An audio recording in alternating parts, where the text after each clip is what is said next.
السلام عليكم. ازيكم حبايبي، عاملين ايه؟ هنعمل النهارده مع بعض الملوخيه المجمده اللي مش هتفرقيها عن الملوخيه الخضراء. عايزه اقولك كمان سر، هتبقى احلى كمان. الملوخيه هيبقى ليها عرق، هقولك ازاي، وكمان هتكون لونها اخضر ناصع، وكمان مسكره وكانها لسه قاطفينها من الزرعه حالا. ازاي هنعمل ده كله مع بعض؟ هنبدا واحده واحده.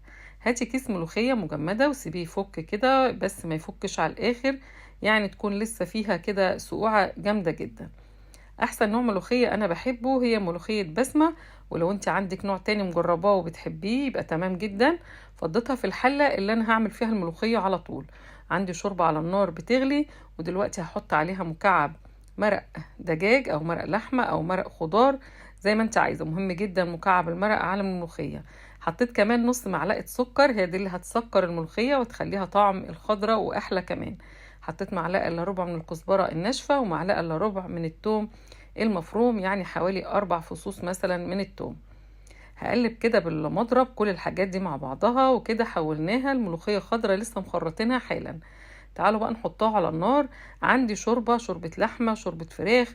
حتى لو ما عندكش شوربة ممكن تعملي انت شوربة يعني بالبصل والجزر والبهارات والمرق، وتعمليها انت بنفسك. الشوربة عندي بتغلي، وهنزل بقى بالشوربة واحدة واحدة على الملوخية. يعني مش هعمل العكس يا جماعة، عشان في ناس ما بتعرفش تقدر يعني كمية الشوربة الصح للملوخية. فاحنا هنحط بنفسنا وبعنينا كده هنشوف، وهنحدد القوام والتقل اللي احنا عايزينه. الشوربة بتغلي وبنزل كده بشوية بشوية واقلب واشوف التقل بتاعها كده مناسبني ولا لا. في ناس بتحبها تقيلة قوي، في ناس بتحبها خفيفة. هنعملها النهاردة وسط المعقول جدا. انا هشوفها بالمعلقه عشان المعلقه هتبين لي اكتر.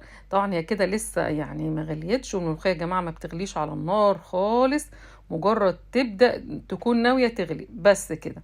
فانا بحط تاني عشان شفت القوام بتاعها لما يعني تبدا تدخل في الغليان هتتقل اكتر. بالنسبه لي القوام ده حلو قوي، يعني بالنسبه لي حلو قوي لانها لسه هتتقل اكتر من كده. بالظبط زي الملوخية الخضراء، بنجمع الريم بتاعها على يعني جنب كده ونشيله. ويعني زي ما انتم شايفين اهو بحاول اشيله. الملوخية على نار هادية.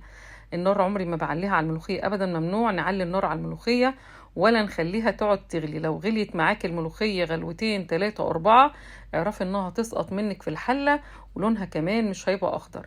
عايزه اقول لكم فايدة نص معلقة السكر، مش بس هتسكرها، لا هتديها لون اخضر ناصع زي ما انتم شايفينه كده. وبعد بقى ما خلاص الملوخية بتاعتي قوامها ظبط معايا، هشيل بس كل الحاجات اللي حواليا، وهجيب طاسة عشان اعمل فيها الطشة الرهيبة بقى بتاعتها.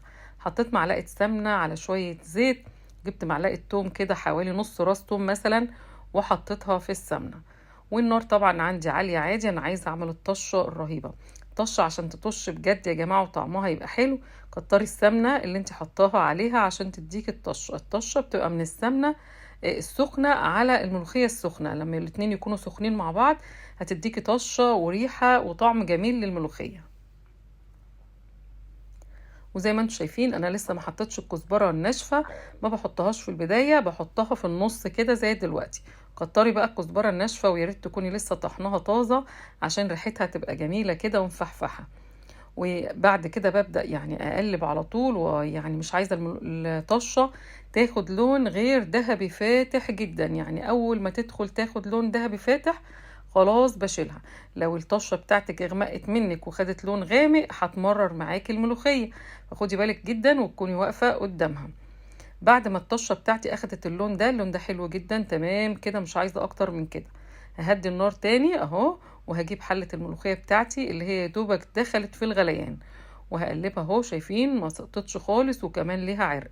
هنزل بالطشة بقى، شايفين طشت ازاي؟ طبعا مفيش صوت انتوا سامعينه، بس ملاحظين الحركات اللي حصلت فوق الملوخية. طشت جامد عليها الطشة، يعني عملت صوت فعلا عليها. بقلب بقى الطشه كويس قوي كده، وفي الوقت دوت بدوق بقى. طبعا انا كنت حاطه شوربه مرقه فراخ او لحمه، فكان يعني، وحطيت كمان مكعب مرق خضار. فمحتاجه شويه ملح تاني حطي، مش محتاجه خلاص تمام. اظبطي الحدق زي ما انت عايزه. اهم حاجه الملوخيه عمرها ما هتسقط منك، قوامها مظبوط جدا، كمان لونها اخضر زي ما انتم شايفينها كده، وبطعم الملوخيه الطازه الخضراء بالظبط. اهو انا حطاها على النار تاني. بصوا هتبدأ اهي تتحرك، يعني بصوا ما اتحركتش، لسه هتبدأ تتحرك كده. خلاص كده يا جماعة اطفي عليها على طول، اوعي تسيبيها على النار تغلي خالص. يعني انا مجرد اهو يعني قلبت، وبرده لو في اي ريمة جمع تاني كده بقوم شايلاه وبس كده. اطفي عليها حالا، يعني انا دلوقتي هشيلها بقى من على النار وهطفي عليها.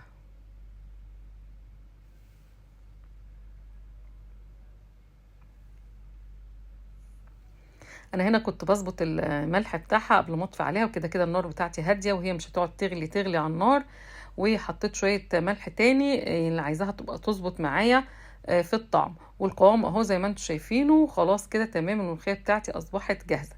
انا كنت سايبه شويه طشه عشان احطهم على وش الملوخيه ساعه التقديم، وزي ما انتم شايفينها اهوت اقلبها تقليبه واحده واطفي عليها.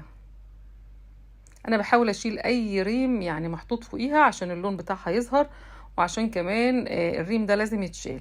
ولما حطيت الملوخية في الطبق المشهد ده ما جاش، بس انا خلاص حطيتها. وهنا بحط بقى ايه الطشة الجميلة اللي انا سايباها، ومجهزة بقى جنبها عيش عشان اوريكم قد ايه الملوخية بتاعتنا خضرة وليها عرق. طعمها بجد خطير، ولو طعمها مش حلو انا عمري ما كنت هقدم لكم الفيديو. انتوا عارفين المصداقية عندنا اهم حاجة. بصوا القوام يا جماعة تحفة، ولا هي تقيلة ولا هي خفيفة. اتحكمت في القوام بتاعها بنفسي، ما روحتش حاطة الملوخية على الشوربة تطلع خفيفة معايا او تطلع يعني عايمة بقى في الشوربة. اصلها لو خفيفة هتسقط منك برضو في الشوربة، فخدي بالك كويس. للمبتدئين وحتى للي مش مبتدئين بنعمل كده عشان نضمن ايه الملوخية بتاعتنا قوام وطعم وليها عرق ومسكرة، ومفيش احلى من كده. خلصت الفيديو بتاعي، كان هدفي الإفادة. يا رب تكونوا استفدتوا. لو عجبكم الفيديو يا جماعة حطوا لايك حلو للفيديو، شيروه في كل حتة. ما تنسوش تشتركوا في القناة لو ما كنتوش مشتركين. شكرا ليكم.